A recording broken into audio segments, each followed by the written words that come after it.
Good afternoon बच्चों, कैसे हो? आशा करते हैं कि आप सभी लोग बहुत बढ़िया है। Hope you are doing good. तो today we are going to start the chapter dust and snow. आप तो इसके कवि को जानते हैं, रॉबर्ट फ्रॉस्ट। रॉबर्ट फ्रॉस्ट को आप लोग क्लास 9 में भी पढ़े होंगे, the poem the road not taken. हम लोग आज इस चैप्टर के बारे में पढ़ने से पहले थोड़ा सा इसके बारे में जान लेते हैं कि ये पोएम है किस बारे में। Nature is the powerhouse of beauty. Nature is such a true teacher that it turns the moment of despair into moment of hope. हमें नेचर पे भरोसा रखना चाहिए क्योंकि smallest changes in nature transforms in our life. Like it shows the biggest transformations in our life, the smallest changes in nature. तो यही है। आप लोग जानते ही होंगे रॉबर्ट फ्रॉस्ट कवि यानी पोएट को, उनका नेचर के टुवर्ड्स एक अलग ही अटैचमेंट है। आप लोगों ने क्लास 9 में भी पढ़ा होगा कि उनका जो पोएम था रोड नॉट टेकन, वो भी नेचर के रिलेटेड ही था। तो before digging into the chapter हम लोग देख लेते हैं क्या क्या टॉपिक्स हम लोग आज कवर करने वाले हैं। We will cover the introduction, we will cover about the poet and about the long format of the story and also the poetic devices that are been used in the poem Dust of Snow. हम लोग story में para बोलते हैं but हम लोग poem में stanzas बोलते हैं। सो इस पोएम में 2 stanzas are there. So let's dig into the chapter. Introduction में पहले ही देख लेते हैं, पहले इंट्रोडक्शन के बारे में क्या बताया जाता है। The poem dust of snow captures this. The poem Dust of Snow captures the serendipity in nature's small surprises that can unexpectedly brighten our days. A simple moment with a crow and a hemlock tree shifts the narrator's mood, reminding us of the powers of nature's subtle gifts. ये सच बात है। Small things can lead into big changes and happiness can take place at unexpected times and unexpected places as well. Nature is the storehouse and power shell of this. Nature can bring us beauty. Nature can give us a sense of hope in the moment of despair. It is the truest teacher that shows us light in those days where the days are filled with negativity, distress, it was devastated, roughness, etc. This poem was written by Robert Frost, who was an American poet. His work was initially published in England before it was published in America.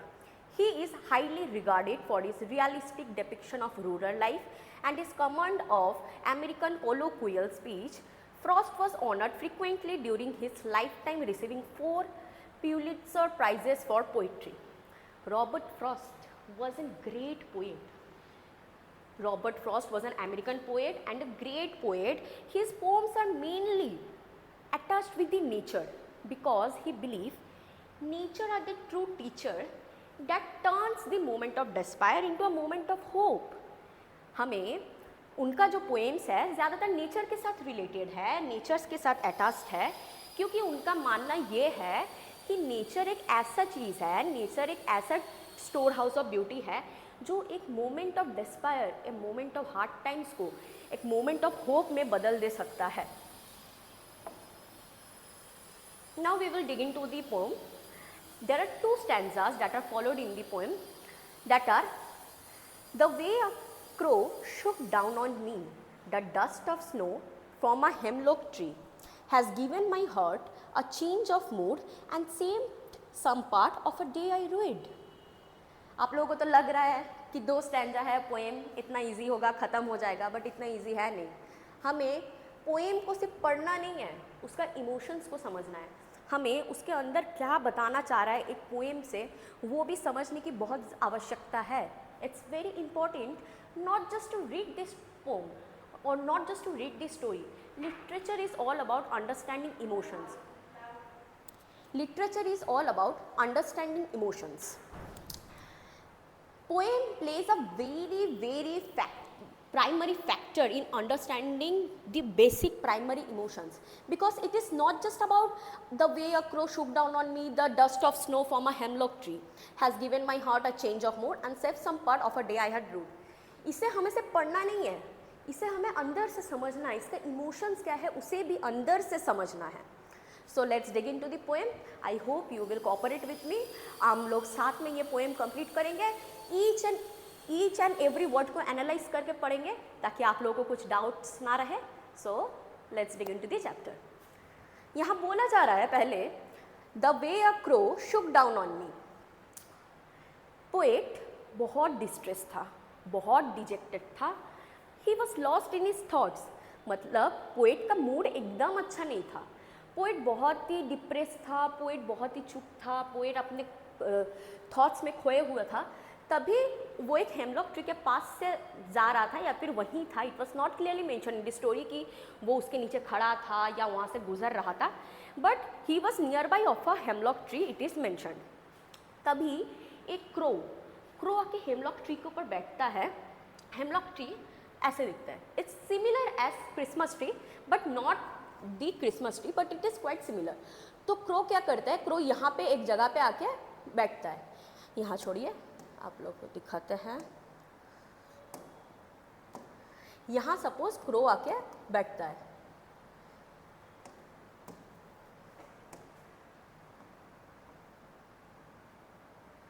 तो यहाँ से hemlock tree का जो bars रहता है वहाँ पे crow जब बैठता है तो वहाँ से हिल के shake is the past, shook is the past form of shake. तो तभी वो शेक होके वहाँ से डस्ट ऑफ स्नो पोएट के ऊपर गिरता है, रॉबर्ट फ्रॉस्ट के ऊपर गिरता है. Dust of snow are the tiny particles of snow. जैसे कॉर्नफ्लेक्स होता है वैसे स्नोफ्लेक्स, वैसे स्नो के छोटे छोटे टाइनी पार्टिकल्स रॉबर्ट फ्रॉस्ट के ऊपर गिरते हैं.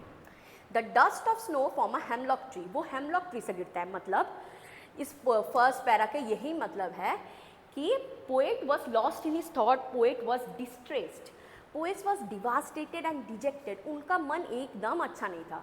तब वो हेमलॉक ट्री के पास थे,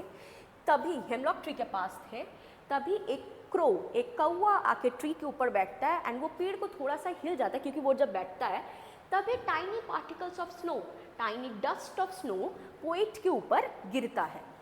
this is the meaning of the first stanza of the poem. Next, has given my heart a change of mood and saved some part of a day I had rued. इसका मतलब है, poet का कहना है, जब वो dust particles of snow गिरा उससे उसके मूड जो था डिवास्टेटेड, डिजेक्टेड, डिप्रेस्ड, वो पूरा चेंज हो गया.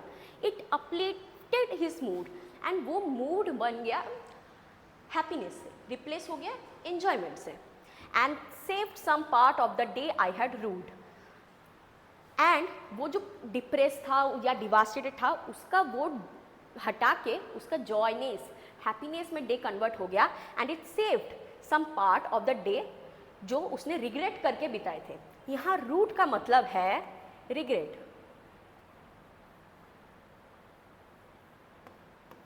It is not that he is rude, that is not, it is rued, it is regret, a feeling of regret.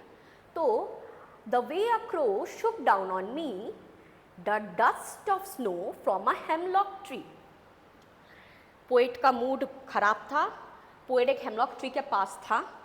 तभी हेमलॉक ट्री पे एक कौवा आया, it's a crow. Then crow के हिलने की वजह से a tiny particles of snow Robert Frost poet के ऊपर गिरा. उससे पोएट का मूड चेंज हुआ. चेंज होने के नाते ही बिलीव उसका जो दिन में वो रिग्रेट कर रहा था या डिप्रेस था उसका वो पार्ट सेव हो गया by replacing his mood with joyness and happiness. ये है the basic meaning of the poem. Next, if we go to the detailed explanation of the poem, we will see the poem captures a fleeting yet profound moment. The narrator engulfed in melancholy. Melancholy means gloomy, not that in a good mood. Poet का mood was distressed, as I mentioned, distressed, devastated, dejected, lost in his thought. He was not in a proper or a good mood. That's it denoted is as the narrators engulfed in melancholy. Sits under a hemlock tree amidst the winter snow. A crow perched on the same tree dislodges snowflakes that fall onto the poet, rushing him from him reflective state. This minor event shifts his attention to the world around him, altering his outlook. यहाँ बोला जा रहा है कि poet was not in a good mood. उन्होंने एक hemlock tree के नीचे आया, वो विंटर टाइम था, it was a snowfall time. The crow perched on the same tree. हम जिस ट्री के नीचे वो था उसी ट्री के नीचे ऊपर क्रो आया, dislodges snowflake that fall on to the poet. Crow के हिलने की वजह से स्नोफ्लेक्स जो थे वो पोएट के ऊपर गिरे, and that changed his mood, rousing him from his reflective state. This minor event shift his attention to the world around him, altering his outlook. वो जो इवेंट हुआ, डस्ट ऑफ स्नो गिरा, जिससे पोएट का mood uplift हुआ, तभी वो world को पता चला, नहीं तो वो अपने ही दुनिया में खोया था. He was lost in his own thoughts. He realizes the futility of his sadness and decides to spend the rest of his day engaging in meaningful activities. Then he decided that it uplifted his mood. So abhi wo meaningful cheeze karega. The things he will do that have some meaning, meaningful activities karega. This epiphany transformed his mood, infusing him with optimism. उसके अंदर जो pessimistic thoughts थे या lost in thoughts, or devastated, dejected behaviour. Kindly mention this words in the exams: devastated, dejected, distressed, lost in his thoughts before. Then it replaces with optimism, soothness, refreshment, happiness. The gentle snowfall cleanses his despair, filling his heart with joy and motivating him to approach the rest of the day with a positive and a constructive attitude. Then उसका जो mood change हुआ, it motivated him to approach the rest of the day with a positive and a consecutive attitude that helped him to bring again the motive with a positive attitude. Literally device. Before digging into this, I will discuss something about the chapter in the summary wise as well. यहाँ आपको ये समझना पड़ेगा, सब कुछ हुआ जैसे कि पोएट, फिर से we will revise it together. The poet was in a distressed, devastated, dejected, lost in his thought mood. But when he was nearby of a hemlock tree, a crow shook down there, and due to his shaking, the dust of particles fall upon the poet. That uplifted his mood and that saved some part of the day he had ruined. Means poet अच्छे mood में नहीं था जब, तो वो एक hemlock tree के पास आया, तब एक क्रो भी उसी हेमलॉक ट्री पे आके शुक डाउन किया, जिसकी वजह से टाइनी पार्टिकल्स ऑफ स्नोज जो थे वो पोएट के ऊपर गिरा, जिसके वजह से पोएट का मूड अपलिफ्ट हुआ एंड उसका जो डे वो रिग्रेट कर रहा था वो, या फिर जो वो खराब थॉट्स में था, वो सेव हो गया. अब वो the behaviour replace with optimistic attitude and meaningful activities. But have you all noticed there are the crow, then the hemlock tree are not that positive, but still the moral or the ending of the story comes so optimistically. Let me explain.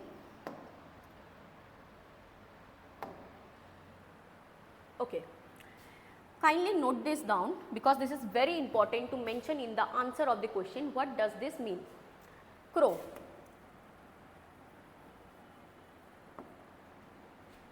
Bad omen.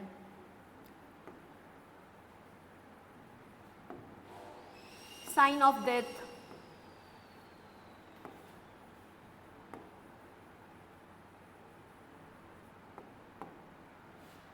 Negativity. Black in color.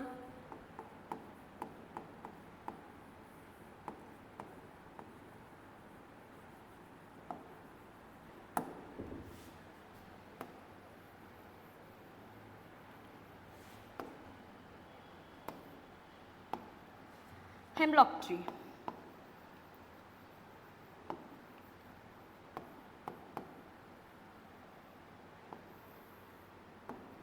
It is a very venomous and a poisonous tree actually.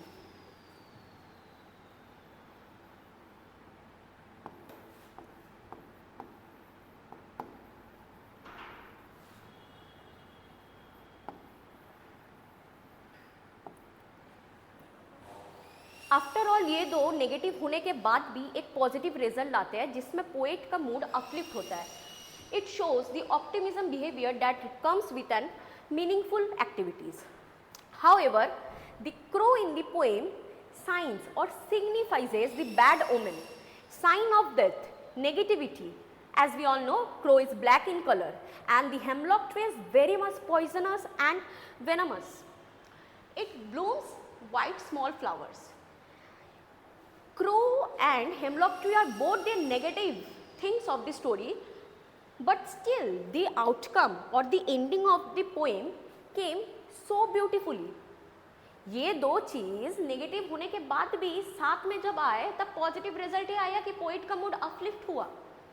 So we should believe sometimes nature is the true teacher. Small things can bring large changes and happiness, specially happiness can takes place in unexpected places and unexpected times. Because आप लोगों को लगा ही नहीं होगा कि crow और hemlock tree साथ में आकर पॉजिटिव रिजल्ट कैसे ला सकते हैं अगर दोनों चीज़ इतने नेगेटिव है तो. But the poem is beautifully written. देखिए दोनों चीज़ इतना नेगेटिव होने के बाद भी एंडिंग कितना ऑप्टिमिस्टिक था कि पोएट का मूड चेंज हो गया. It converted into optimistic and he wanted did meaningful activities. So we should believe in the magic of nature. Nature can play a huge role. However, हमने poem में यही देखा कि नेचर बहुत efficient role play करता है. दोनों crow and hemlock tree negative होने के बाद भी साथ में जब आए it shows a positive result. It shows, it leads into optimism, it leads into faithfulness, it leads into, it make the poet to do meaningful activities, it changes the mood of despair into a moment of hope. That's why nature is the biggest teacher. It is a very powerful weapon because it transforms the moment of despair into a moment of hope. Now we will discuss about the poetic devices of the topic. Literary devices in the topic are alliteration. Alliteration are basically the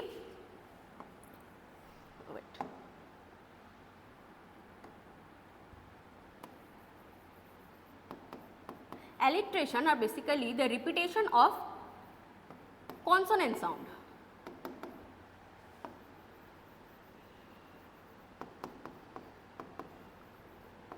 example देके समझाते हैं.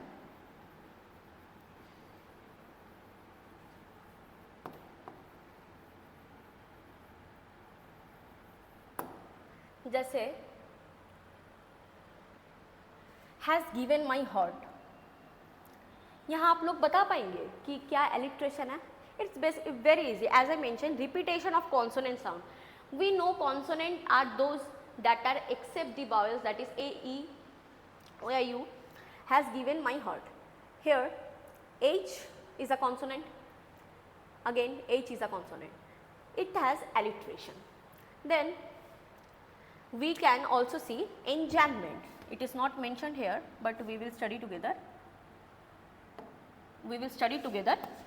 Enjambment, it is a very important very important poetic device. enjambment का मतलब है जो poem without any punctuation end हो रहा है. We can see in the poem, जैसे कि आप लोग ही देखो यहाँ, The way a crow shook down on me, the dust of snow from a hemlock tree has given my heart a change of mood and saved some part of a day I had rued. यहाँ कहीं पे punctuation है कहीं पे comma वामा कुछ नहीं है, punctuation का कुछ साइन नहीं है, इसलिए this poem is an enjoyment. Then we can also see the imagery. Imagery कैसे? इमेजरी का मतलब क्या है? इमेजरी का मतलब है पोएट जो डिस्क्राइब कर रहा है या डिस्क्रिप्शन दे रहा है उसे इमेजिन करना. जैसे कि आप लोगों ने डस्ट ऑफ स्नो पढ़ के, पूरा पोएम पढ़ के तो समझ आ गया कि स्नो में हुआ है, तो इट्स अ विंटर लैंडस्केप. आप लोगों ने स्विट्जरलैंड ये सब का जगह, जम्मू कश्मीर ये सब में तो देखा ही होगा मूवीज़ में या कहीं पे वाइट स्नो एरियाज, तो आप लोगों ने तो वो इमेजिन कर ही लिया होगा पोएम पढ़ने से पहले, डस्ट ऑफ स्नो से थोड़ा सा इंट्रो पढ़ने से पहले, कि it denotes the white snow like winter landscape. And another very important poetic device of this poem is symbolism.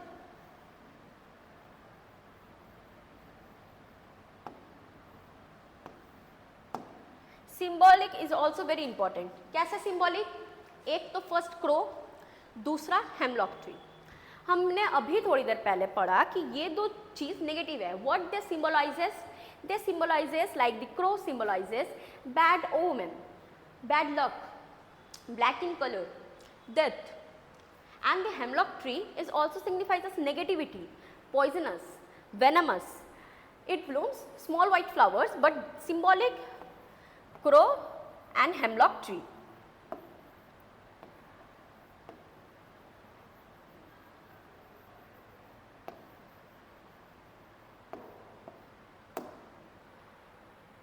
Okay, these are the poetic devices of this poem, and we can also see one poetic device as well, which is assonance. Assonance is just the opposite of alliteration, which is the repetition of the vowel sounds. इसमें एक example आएगा आपका shook down on me.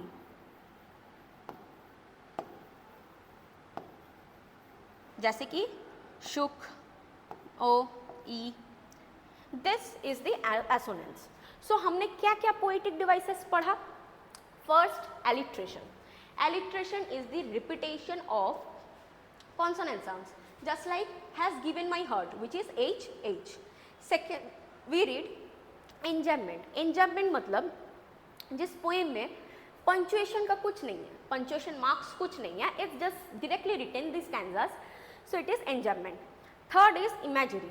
Imagery मतलब जहाँ poet ऐसे describe कर रहा है पोएट को, जहाँ वी कैन इजीली विजुअलाइज और can bring a sort of imaginary in our mind. जैसे कि पोएम पढ़ने वक्त, जैसे आई विल मेंशन कि पोएम पढ़ते वक्त हमें समझ आ रहा था कि it's happen in a snow area, so it's a winter landscape. So हमने सोच लिया होगा वाइट स्नो है, उसके बीच एक पेड़ है जिसके नीचे पोएट था, तभी एक क्रो आके उसके ऊपर पेड़ के ऊपर बैठा, तो उसमें से हिलने की वजह से थोड़ा सा बर्फ़ पोएट के ऊपर गिरा. जिस पोएट के ऊपर बर्फ़ गिरने से पोएट का जो लॉस इन थॉट्स है, डिप्रेस मूड था, वो अपलिफ्ट हो गया ऑप्टिमिस्टिक एंड गुड बिहेवियर में, गुड एटीट्यूड में. Then symbolic. Symbolic is a very important poetic device because इस चैप्टर का मेन थीम यही है समझाना आप लोगों को कि दो नेगेटिव चीज़ होने के बाद भी रिजल्ट देखिए कितना सुंदर आ सकता है. इसीलिए हमें नेचर के ऊपर भरोसा रखना चाहिए. Crow and hemlock tree both are negative, yet the end of the poem is so positive. It uplifted, both came together and it uplifted the mood of the poet and replaced the distressed thoughts with optimistic and meaningful activities. Then the last one would be the assonance. Assonance is the opposite of alliteration, as I said, which is the repetition of vowel sounds. Shook down on me.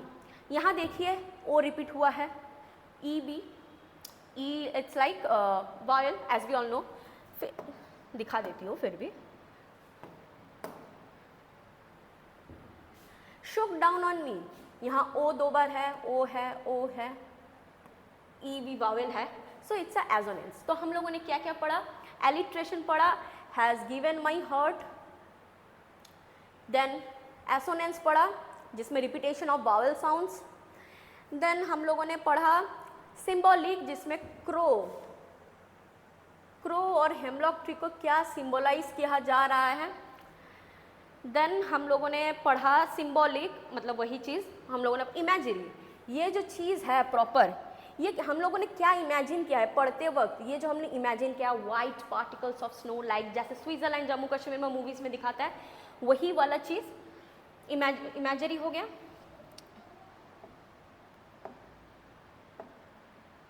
And enjoyment, as I से, poem में कहीं पे भी आपको punctuation marks नहीं दिखा होगा, that's why this poem is an example of enjoyment. Poetic device बहुत बहुत बहुत इंपॉर्टेंट है एग्जाम्स में, क्योंकि they are the hook steps, they enhance the poem more. आप लोगों ने जब पोएम पढ़ा, आप लोगों को क्या लगा होगा? आप लोगों को यही लगा होगा कि एक कौवा आया, एक क्रो आया, ट्री पे बैठा, शुट डाउन हुआ, जिससे हेमलॉक ट्री से स्नो गिरा, इसमें पोएट का मन खुश हो गया, उसका मूड बदल गया, एंड उसका जो रिग्रेट फीलिंग था उसको वो सेफ्ट किया अच्छे तरीके से बदल के। But poetic devices are the hook steps that enhance the poem, that helps us to get the emotions of the poem. ठीक है, तो poetic devices are very much important. And one more thing is also important, the rhyming scene. Okay, आप लोगों को rhyming scene आता है hopefully, but still we will discuss it together. As we can see, crow rhyme हो रहा है मी के साथ नहीं, तो क्रो को हम लोग ए पकड़ेंगे, मी को बी पकड़ेंगे, क्रो स्नो, ये राइम हो रहा है, इसलिए फिर से हम उसको ए पकड़ेंगे, एंड मी ट्री, तो इसको फिर से हम लोग बी पकड़ेंगे। हर्ट नहीं मिल रहा है, ये इट्स अ न्यू वर्ड, सो हम लोग इसको सी पकड़ेंगे। मूड भी हर्ट के साथ नहीं हो रहा है, तो हम लोग इसको डी पकड़ेंगे। हर्ट पार्ट, हम लोग फिर से इसको राइम कर रहे हैं इसलिए सी पकड़ेंगे। मूड रूड, फिर से ये राइम कर रहा है इसलिए हम उसको डी पकड़ेंगे। सो द राइमिंग सीन क्या हो रहा है यहाँ, I am writing here, please focus on this. A B C D, ये इसका राइमिंग सीन बन रहा है। हमें क्वेश्चंस में कभी कभार एमसीक्यूज में आता है क्या बना है, तो हमें इसको ऐसे फिगर आउट करना है, जैसे क्रो के साथ स्नो हो रहा है तो हम लोग इसे ए पकड़ा तो इसे भी ए पकड़ेंगे, मी के साथ ट्री हो रहा है तो इसे बी पकड़ा तो इसे भी बी पकड़ेंगे। Heart it's a new word, इसके साथ नहीं मिल रहा है, so we will count it as C. Mood नहीं हो रहा है हर्ट के साथ, तो we will count it as D. Part and heart are rhyming, so we will take the C, and mood with root, which is D and D. So the rhyming will be AB, CD. These questions are very much important from the exam perspective. ये questions exam में बहुत बार आते हैं, आप लोग previous years भी check करेंगे तो आप लोग बहुत देख पाएंगे. So kindly look after all this.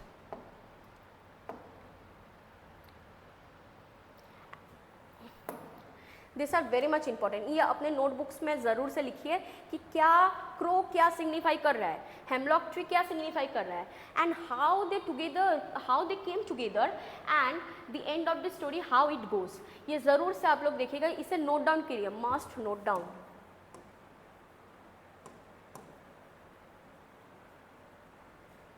Note down it. Okay, now we will go to the multiple choice of the chapter. Who is the poet of the poem Dust of Snow? Lelcy Norris, Robert Frost, Caroline Wells, Robert Klein. हम लोगों ने साथ में पढ़ा कि इसके poet कौन थे। इसके पोएट थे Robert Frost. Kindly Robert Frost is a very important poet.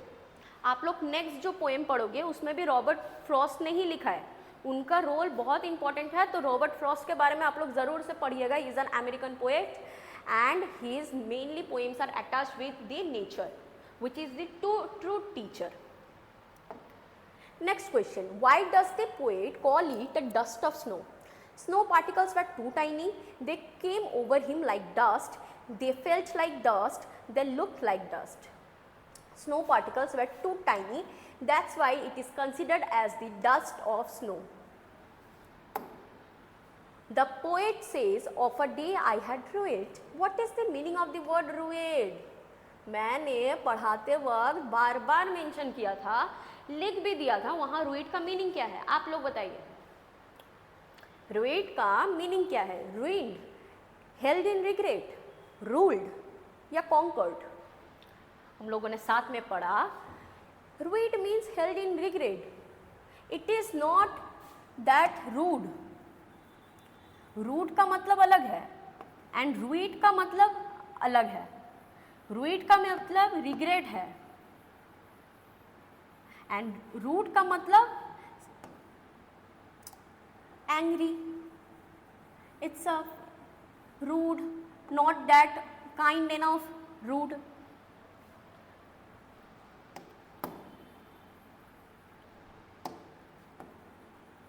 Not that kind.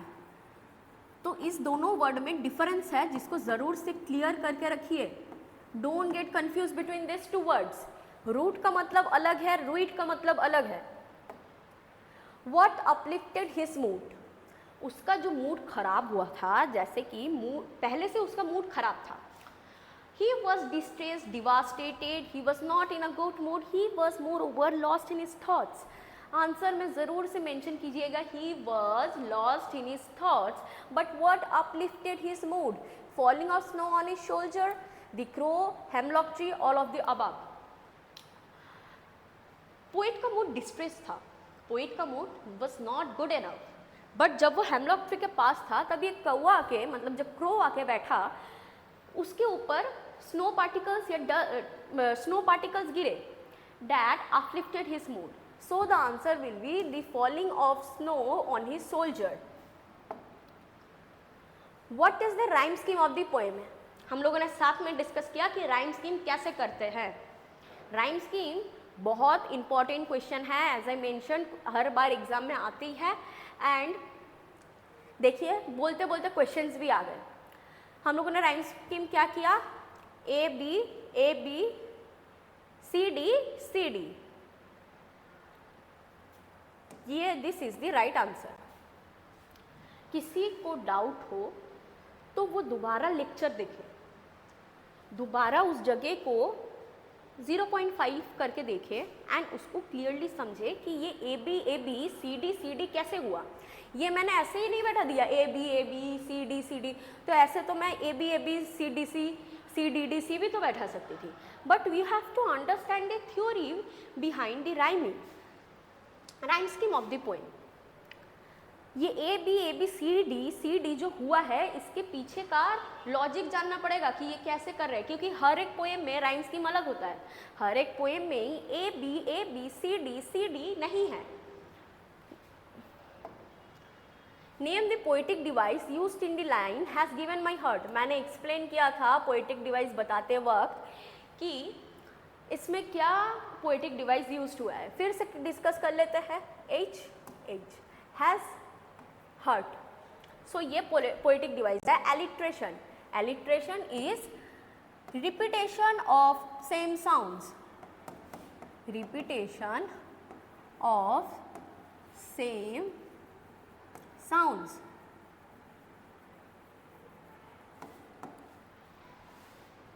Kindly इसको poetic devices are very much important. आप लोगों को डिटेल में समझना पड़ेगा. इस पोएम में पोएटिक डिवाइसेस फिर से डिस्कस करता है. एलिट्रेशन है, as you can see, has given my heart. H 2 बार रिपीट हुआ है. इट्स अ कॉन्सोनेंट वर्ड, 2 बार रिपीट हुआ है, so it's an alliteration. Then assonance which is the repetition of the consonant words. Consonant words है shook down on me. Shook down में ओ आ रहा है, डाउन में ओ आ रहा है, ऑन में ओ आ रहा है, सो इट्स एन एसोनेंट्स. फिर इमेजरी. इमेजरी है जब पोएट जो हमें पोएम में डिस्क्राइब करे उसे हम कैसे इमेजिन या विजुअलाइज कर रहे हैं. जैसे डस्ट ऑफ स्नो में हम लोग ये विजुअलाइज कर रहे हैं winter snow landscape. Then symbolic. Symbolic is a very important poetic device as it plays a very important role in the poem as well. The crow and the hemlock tree both are negative, but when both they are come together, they show an optimistic side of the story. Crow हमें क्या denote कर रहा है? Bad omen, bad luck. It is black in color. Then negativity, devastation. Hemlock tree on the other side poisonous है, venomous है, but उसमें small white flowers grow करते हैं, yet it is very much negative. But हम लोग poem में क्या देखे, दोनों जब साथ आए, पोएट का मूड उससे अपलिफ्ट हुआ, it transferred into optimism and it made him to do meaningful activities. What does dust of snow represent? Dust of snow हमने जो पढ़ा, इसमें से क्या रिप्रेजेंट कर रहा है? मैंने इवन पढ़ाने के पहले भी आपको एक शॉर्ट इंट्रो जैसा दे दिया था कि what the poem is all about. याद आ रहा है आपको? याद कीजिए, याद कीजिए, याद आ रहा है? मैंने क्या बोला था? Nature is the power house of beauty, it is the true teacher that change the moment of despair into a moment of hope. Nature is a very powerful weapon, हमें उम्मीद देती है, and the smallest changes in nature brings out the biggest transformation in life, and these changes can lead to bigger changes, and even these changes can take place at any unexpected time and unexpected places। तो हम इससे पढ़ के क्या समझ रहे, इतना आपको समझाने के बाद आप लोग स्मार्ट इनफ हो, आप लोग यही समझ रहे हैं कि what does dust of snow represent? The healing power of nature. Nature is the mother God, it is the power house of beauty, it heals all kind of problems। What are the two negative creatures that Frost used as carriers of positivity? हम लोगों ने पढ़ा कि दो ऐसे negative चीज़ें poem में हैं जो एंड में आके पॉजिटिविटी स्प्रेड कर रही है, साथ में आके वो दो चीज़ क्या थी? Snow and dust, hemlock tree and snow, snow and crow, hemlock tree and crow. It's very easy, hemlock tree and crow. Hemlock tree क्या डिनोट करती है या क्या सिग्निफाइज करती है? Venomous, poisonous, toxic trait. And crow क्या symbolise करता है? Bad omen, bad luck. Then negativity, death, black in color. This both together signifies negativity, devastation, depression। ये सब आपको एग्जाम में मेंशन करना है necessarily। The crow and the hemlock tree symbolizes sorrow, happiness, celebration, death। देखिए इसमें death इसलिए नहीं होगा, मैं बता दे रही हूँ, क्योंकि क्रो सिर्फ अकेला सिंबलाइज करता है death, hemlock tree negative denote करता है, सिग्निफाई करता है, but not death. So death नहीं होगा, but both they are come together and signifies negativity which is sorrow. They have a common symbolisation which is sorrow. So हम लोग यहाँ करेंगे sorrow, sorrow would be the answer. Next हम लोग extract question में जाएंगे। Before going into this short questions और extract based questions, मैं आप लोगों को बता दूं, एमसीक्यूज ज़रूर से अच्छे से करिए। पोएम में एमसीक्यूज बहुत ट्रिकी टाइप के आते हैं, तो आपको ध्यान से करने की बहुत आवश्यकता है। It's very important that you carefully do the MCQs because they are much more tricky than the stories MCQs. So MCQs पे ध्यान दीजिए, पीवाईक्यूज से एमसीक्यूज कीजिए, देन हमारे वीडियोस को फॉलो कीजिए for better result. Now we will go to the short questions. Read the extract given below and answer the following questions. The way a crow shook down on me, shook का means है shake का past form है। Shook down on me, the dust of snow from a hemlock tree has given my heart a change of mood. Name the poem and the poet. आप लोगों को पता ही है poem का नाम, it is dust of snow, and poet का नाम Robert Frost. आप लोगों को बार बार बोलूंगी कि इनके बारे में अच्छे से पढ़िए because he is an very important poet, he is an very important American poet. हम लोग जो नेक्स्ट पोएम पढ़ने वाले हैं उसमें भी रॉबर्ट फ्रॉस्ट का बहुत इंपॉर्टेंट रोल प्ले है, क्योंकि वहाँ रॉबर्ट फ्रॉस्ट ने वो वाला पोएम भी लिखा है, सो उनके बारे में अच्छे से पढ़िए। Then what did the crow do to the hemlock tree? Crow ने हेमलॉक ट्री पे क्या किया? It is clearly mention in the answer. Crow ने शुक डाउन किया।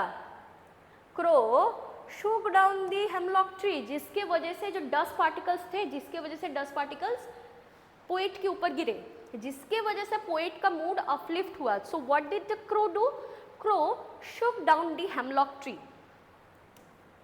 What mood of the poet is conveyed here? First stanza पे poet का mood कैसा था? पोएट का मूड फर्स्ट स्टैंजा पे is very much devastated, distress. He was dejected with his own thoughts. He was lost in his own thoughts. Poet का mood एकदम अच्छा नहीं था.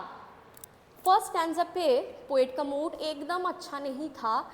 तभी वो हेमलॉक ट्री के पास आया and the crow shook down the earth, and then the dust particles of snow fall on him that uplifted or changed his mood. What did the crow and the hemlock symbolizes? आप लोगों को ये detail में पढ़ा दिया है कि what did the crow and the hemlock tree symbolizes. फिर से बता देते हैं. crow symbolize करता है bad omen, bad luck, which is bad luck, death, then negativity, then which is black in color, which is also shows the negativity. And hemlock tree signifies or symbolizes venomous, poisonous, devastated, melancholy. melancholy. hemlock tree क्या symbolize कर रहा है? melancholy.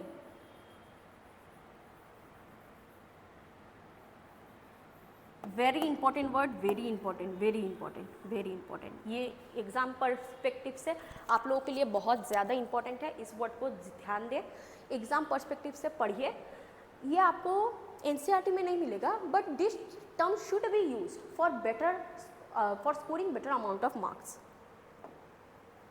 Okay, अब हम लोग short questions करेंगे. Rationalize what do you think the poet was probably doing when the dust of snow fell on him. Okay, ध्यान दे, ये क्वेश्चन सीबीएसई 2019 में रिपीट हुआ है. आप लोगों को यही करना है. मेरे डिस्कशन के बाद आप लोगों को यही आंसर्स कॉपीज में नोट डाउन करना है फॉर बेटर रिजल्ट्स. आप लोग जब कुछ पढ़ते हो, जब उसको दोबारा लिखते हो, तो उसका बेटर रिजल्ट्स आता है. Rationalize what you think the poet was probably doing when the dust of snow fell on him. Earlier, poet mood was dejected, devastated. He was lost in his own thoughts. But when the crow came and shook down on the hemlock tree, the dust particles of snow fell on the poet. That uplifted the poet's mood, and it saved the some part of that day that had ruined him. यहाँ ruined का मतलब है regret. Rued नहीं, he is so rude and that the day was so rued. इस दोनों में difference है. Rued का मतलब है the feeling of being regret, and rude it's a not opposite word of kindness. So इस दोनों वर्ड में कंफ्यूज नहीं होना है. रूड का मतलब रिग्रेट है. तो रैशनलाइज यही किया जा रहा है कि पोएट का मूड डिवास्टेटेड था, बट जब वो हेमलॉक ट्री के पास आया एंड बर्फ गिरा, डस्ट पार्टिकल्स उसके ऊपर गिरा, तो उसका मूड अपलिफ्ट हो गया. That's what we rationalise from the poem. What does the presence of a hemlock tree tell you about the setting of the poem. ये क्वेश्चन 2020-21 में रिपीट हुआ है, so carefully look after this. What does the presence of a hemlock tree tell you about the setting of the poem. यहाँ question में directly आपको पूछा जा रहा है what does hemlock tree symbolises. जो हमने पढ़ा, डायरेक्ट क्वेश्चन को जस्ट घुमा के पूछा जा रहा है what does the presence of a hemlock tree tell you about the setting of the poem. तो आप लोगों को बेसिकली इसको 40-50 वर्ड्स में यही लिखना है. इन the poem dust of snow the hemlock tree symbolizes negativity, venomous, poisonous, toxic traits.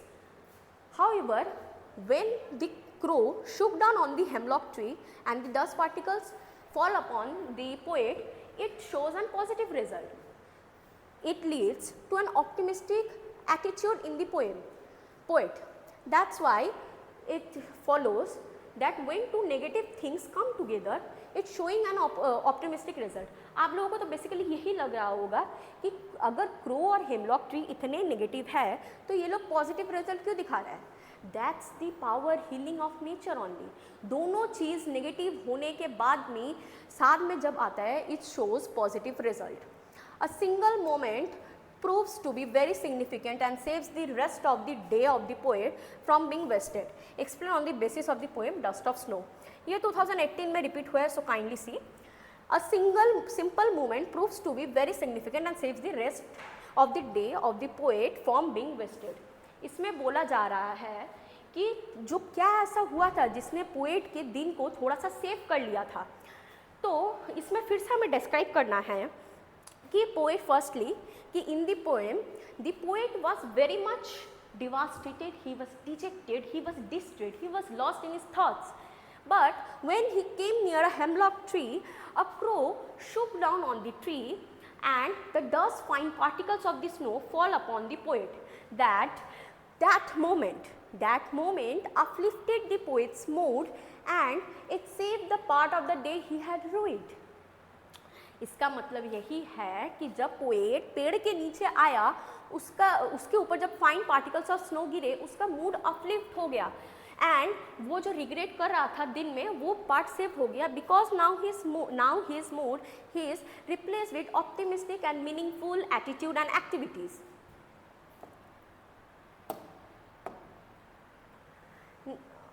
What is the underlying message for us in our hectic life with reference to the poem Dust of Snow? आप लोगों को ये introductory मैंने बता दिया था कि what does the poem wants us to learn from this? What is the underlying message? Underlying message is very, very powerful. It says, again I am mentioning, nature is the powerhouse of beauty. Nature plays a very important role and it is the true teacher. It has the powerful weapon to transform the moment of despair into the moment of hope. However, it shows us a ray of hope in the odd or the bad times. आप जितनी भी Robert Frost के poem पढ़ेंगे वहाँ mainly nature का related ही सब ज़्यादातर है. And also one more important thing, small transformations in nature can bring bigger transformations in our lives. How has the poet observed nature in the poem Dust of Snow? He was first very much gloomy, melancholic, but he observed the nature as the true mother, because two negative things like crow and hemlock tree are the two negative things. When they come together, like when the crow shook down from the hemlock tree, the fine dust particles of the snow fall upon the poet, that transform his attitude or mood into optimism. So nature is the true house beauty.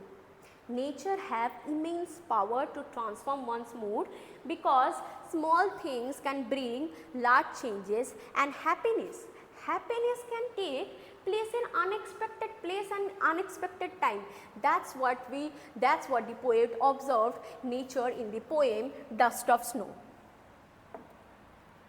Now we will discuss the long questions of the poem. In the poem Dust of Snow, how does the poet's mood get changed? Poet का mood कैसे change हुआ? Poet का जो mood था वो कैसे change हुआ इन the poem? ये 2018 में आया है. We have discuss this story multiple times but still we will discuss because question आया है ये कि poem was devastated, dejected, his mood was not good, he was lost in his thoughts. But when he came near a hemlock tree, तभी hemlock tree के ऊपर एक crow आया and it shook down some tiny particles of snow upon the poet. At that moment, poet's mood was uplifted. It replaced the devastated, dejected, lost in thoughts behavior with optimistic and meaningful attitude and activities. And he was also mentioning that saved the part of the day that he had ruined. Means that saved the part of the day that he had been regretted. यही आपको long way में mention करना है. At the end, also mention a conclusion. This all happened even though the crow and the hemlock tree signifies as negativity, but the poem comes in a note of optimistic. Yet comes in a note of optimistic because nature plays a very important role and even small changes begin to lead big things. Happiness or can take place in unexpected places in unexpected time. Nature heals us. Healing power of nature is very much powerful.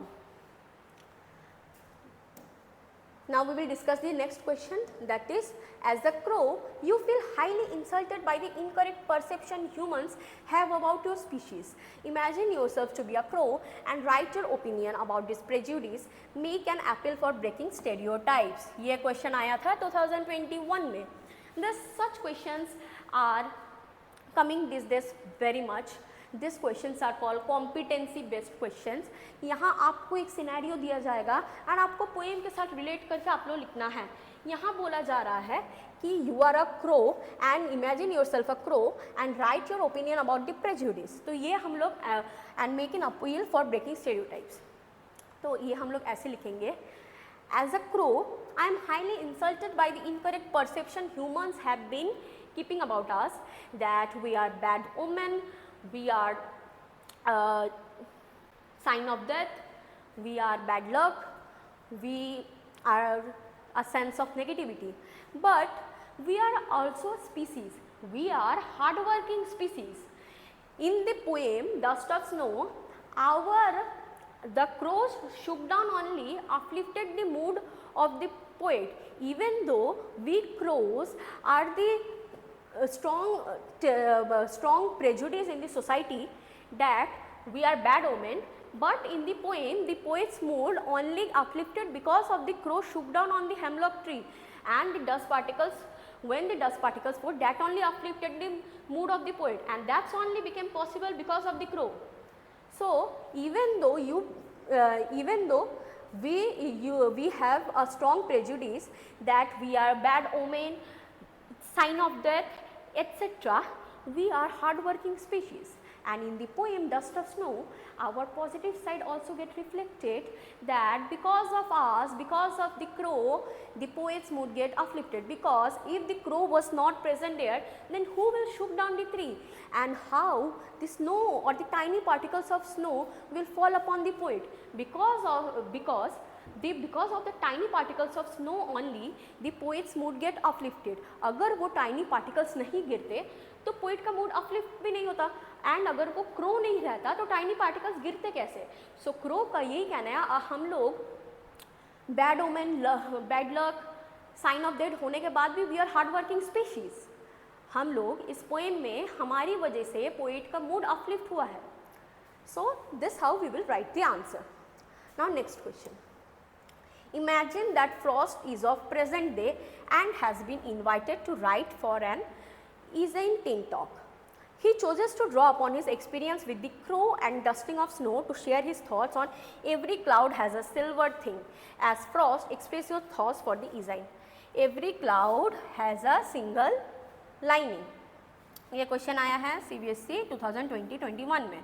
ये question में यही आपको लिखना है कि पहले आपको intro ऐसे स्टार्ट करना है कि nature is the true mother. It brings small changes that lead into big things. Like जब वो क्रो शुक डाउन किया, उसमें जो स्नोज गिरे, स्नो पार्टिकल्स गिरे, it's not a big deal, but उसका जो आउटकम आया, उसका जो रिजल्ट आया, दैट्स अ बिग डील. उसके वजह से पोएट का मूड अपलिफ्ट हुआ, दैट्स अ बिग डील. ये बिग डील नहीं था कि स्नो पार्टिकल्स गिरे. स्नो पार्टिकल्स गिरना क्या बड़ी बात है, but that uplifted the poet's mood and changed it with distress, and it replaced the distressed thoughts with optimistic attitude. That only makes sense. Then you have to mention about this, like every cloud has a silver lining. जैसे कि crow bad omen, bad luck, sign signify करता है, at the same time hemlock tree signify करता है venomous, poisonous, toxic trait. But yet when they come together, they bring the positive side of the poet. They bring the positive side of the poet. They replace the distressed thought with the enjoying or optimistic attitude. यही आपको long term में लिखना है. Also kindly mention that पहले मेलनकोली gloomy था उनका attitude, but then it replace with refresh, smooth, peaceful, optimistic attitude. The poet was sad and depressed, but one comical incident lifted his spirits. He is full of joy and happiness again. Based on your reading of the poem, write a paragraph on the topic happiness is relative. देखिए, आपको इस question में अपना नहीं answer करना है. You have to answer based upon reading of your poem on the topic happiness is relative.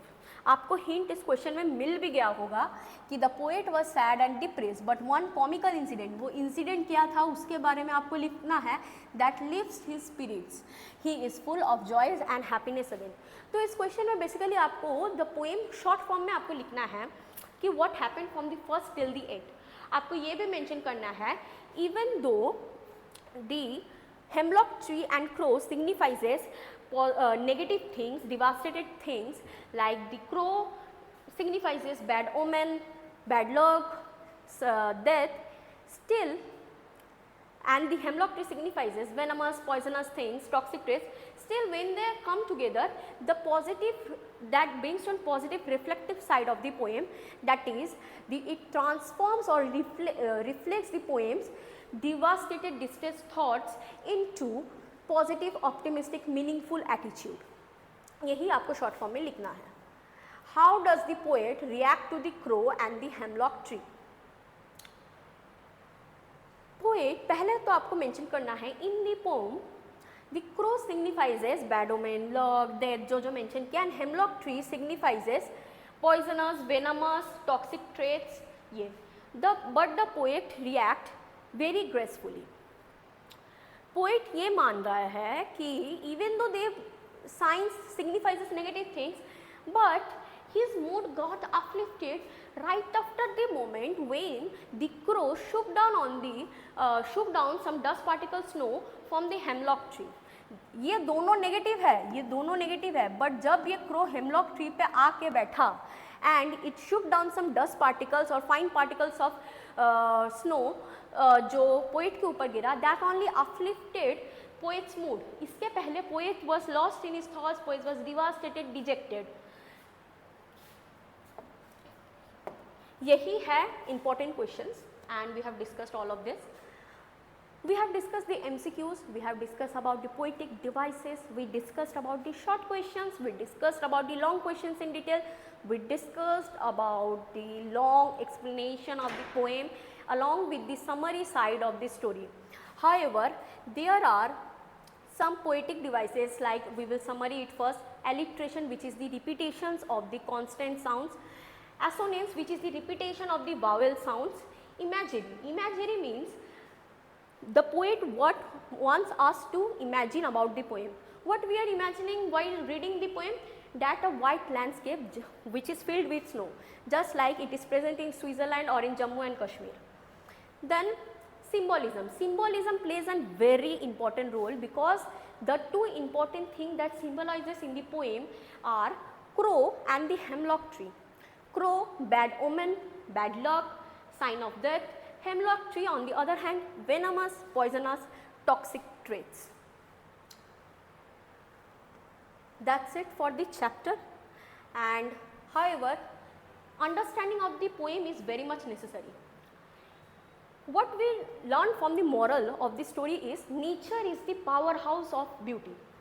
Nature is the true teacher. It is so powerful that it changes the moment of despair into a moment of hope. Sometimes small transformations in nature leads to bigger transformation in lives. That's why nature plays a very big deal. However, that's it for the chapter. Hope you all enjoyed it. आशा करते हैं कि आप लोगों को अच्छा समझ आया. That's it for today.